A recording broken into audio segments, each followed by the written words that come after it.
Hey guys, welcome to another video here on my channel. For those of you that are new, my name is Lakia and welcome to the Chaotic Critic family. For my returning subscribers, welcome back. Here on my channel, I share planning and organizational videos, plus so much more over on my blog, chaoticcritic.com. The link is always in the description box. The whole premise of my channel is to share with you guys how I'm crushing the chaos in my life with hopes that you'll be inspired and encouraged to crush the chaos in yours. Today's video is another addition in my Planning for 2020 series. If you're new to the channel and unfamiliar with this series, I will have it linked in the description box for you to check out in its entirety. But just to give you what this series is about in a nutshell, it gives tips and tricks, my tips and tricks on choosing a right planner for you in the new year, from what's on the market to sharing my personal planning system. So again, I'll have that linked in the description box for you to check out. I received a direct message on Instagram about someone with a planner issue, and it's a planner issue that so many have, and I've had it myself, which is why the title of this video is Don't Fall for Planner Trends. It is so hard to see what everybody else is using, and you look at your planner and you either feel like your planner isn't good enough, or you feel like you don't have as much as that person does. Your planner is not as cute as theirs. Your planner does not have all of these sections. Your planner doesn't look sophisticated. Your planner is too colorful. Maybe you feel like your planner is too basic. It's too neutral. Stop. That's number one. Stop. Do not put yourself in a box where you begin to compare your planner, and this can go for anything in life, but a planner especially. Don't compare your planner to someone else's planner, because the thing about a planner, especially when it comes to paper planning, is about creating a system that will help you tackle and accomplish your goals, which only you will know because it's your life that you're living. So when I look at other people's planner systems, I look at people using the classic happy planner and I'm like, at one point in time that worked for me. I see people using the mini happy planner. I see people using an Erin Condren. I see people using planners from Hobby Lobby, planners from Dollar Tree, planners from Target. Your planner is not better than anybody's, and their planner is not better than yours. Some people do have the means to go out and jazz up their planners, whether it's with deco and stickers and all of this. Yes, people go and do that, and that's fine. If you can't do it, don't think that your planner is less than. There's so many planners out there that it is so hard to choose one, because it's like, well, I like this aspect of this one, and I like the aspect of this one, and I like the aspect of this one. For me, I was torn between, when it came to choosing my planner for 2020, I was torn between using a Discbound and a dot grid notebook. And I decided to go with the Discbound for the simple fact that when it came to what I wanted in a planner, the Discbound was going to meet my needs the most, because I like to be able to take things in and out. I wouldn't be able to do that with the Discbound, not with the Discbound, excuse me. I wouldn't be able to do that with a bullet journal, a dot grid journal, a line journal, a journal in general, because the pages are bound together. So while I used a B6 Stalogy for 7 months, from December of 2018 to June of 2019, when it came time for me to get a new system in place, I needed something that had more space, but I also wanted something that was a little bit smaller for me to carry on the go. A little bit bigger than a B6, but a little bit smaller than the classic happy planner. I moved into an A5 Stalogy. Didn't work because I wasn't able to section things off the way that I wanted to.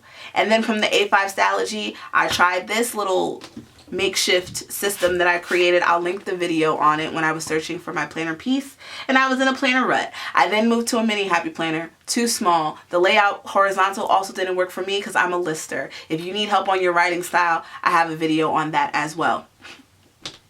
But I then ended up jumping to a classic happy planner, which was too big. I didn't want to bring it around with me because it was heavy. And that brings me to the message I got on Instagram from xoalways.lena.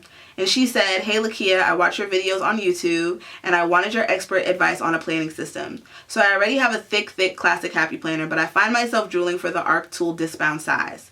My issue is I do not like the half letter size. I tried and it wasn't enough space. So my question is, if I order, let's say, A5 inserts and hole punch them, will they fit into the tool arc, or should I just get 6-ring A5 planner? I'm fighting myself. This happens so often. First of all, thanks Lena girl for sending me a message. We had a great little chat about not falling down that planner trench trap yesterday. But I recommended to her to not buy a planner because it sounds like FOMO, fear of missing out, for those that don't know what FOMO is, with the drooling you speak of. Seriously, if your planner system is working, the classic HP, don't switch up because a size entices you. And that often happens. We see something and it entices us. We're like, ooh, I like that. I should get that. I want that. They have that. I need that. You don't need it. You think you want it. Let that marinate a little bit. You think you want it, but you really don't need it. For me, when it came to choosing this planner, I did not see a lot of people using this size to begin with. I saw a lot of people doing A5 and Discbound versus discs. I could do a whole separate video on that for sure. If you guys are interested, leave a comment below. I don't like Discbound. Well, I'm sorry. I don't like a disc planner. Well, a 6-ring planner. Let me put it like that. Between rings and discs, I'm a discs girl. I love the Discbound system. I don't like the ring planner. I've tried the 6 rings. I don't like it. I don't like the binder aspect of it. Whereas with this, I like it more. I feel like I'm able to fit more inside of it. You can also adjust the discs easier than you can adjust rings inside of a ring bound planner. So when it comes to my personal preference, rings versus discs, I'm a disc girl. Before I started using a happy planner, I was using this size of a planner and I didn't even know it was half letter at the time. I just liked this size over the bigger one they had, which I think it was like 8.5 by 11. This was before the Happy Planner became the mega brand that it is today. I remember buying my first Happy Planner. I remember using it for 3 years and it just wasn't working for me. And while I think it's great to switch up your system, there's a difference between switching up your system and buying a planner that works for your new lifestyle versus buying a system and switching your system because that person is using it. Because that person has it figured out of why they're using it. They're explaining to you why they're using it and you're like, I like that size. That size may work. That's not the case. That is not the case at all. When I thought about what I wanted in a planner for 2020, I wanted to be able to streamline my system and not have so many planners that I had to reach for. And that is why with having this disc bound system, and this also applies to the rings. I think when it comes to rings and discs, it's more of a personal preference, but you're able to put in and take things out. You can't do that with a bound planner. You can't do that with a coil planner, where you can take things out with a coil planner, but it's not as simple as taking a page out or popping the rings open and taking it out. It's not as simple. There's more of a hassle that you have to go through, in my opinion, to do that. When it came to choosing a planner, I knew that I wasn't going to be able to have the whole year inside of here. So when Lena was talking about how she figured that it was FOMO with what I was talking about, but she also said that she was stuck with a 2 to 3 pound planner. And my advice to her was to trim the fat, so to speak. Don't keep the whole entire year in your planner. That was one of the things I did when I had my first Happy Planner. It was an 18-month planner, and I went ahead and added in 3 additional months because the planner didn't start until July. And I got it in May. So I added 2 months. I bought the extension pack. I had the planner. My cover was wearing out. My disc that came with the planner, I had to go and get the bigger disc, and I was like, this isn't working. And then it clicked in my head, this type of system is making it so that you can take things out easily. You can have as much or as little as you want. If you're walking around with a planner that is like an encyclopedia and that doesn't bother you, cool. But if you're looking into another system because your planner is too heavy, reevaluate the system that you already have. Maybe you have too much inside of your planner.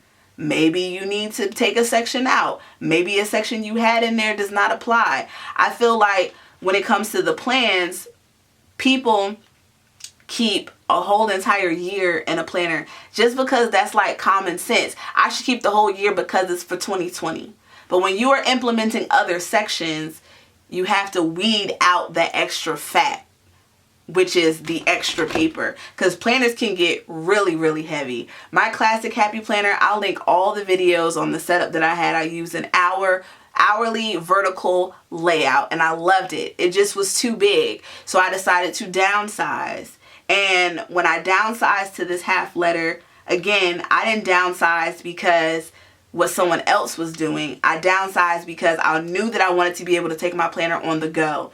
Then once I was able to visualize the size that I wanted for my planner, I sat down and wrote out what it was that I wanted in a planner, which helped me create the sections. Now, right now I have plan, goals, blog, finance, and notes. At one point in time, my finance section wasn't in here. I had a completely different planner.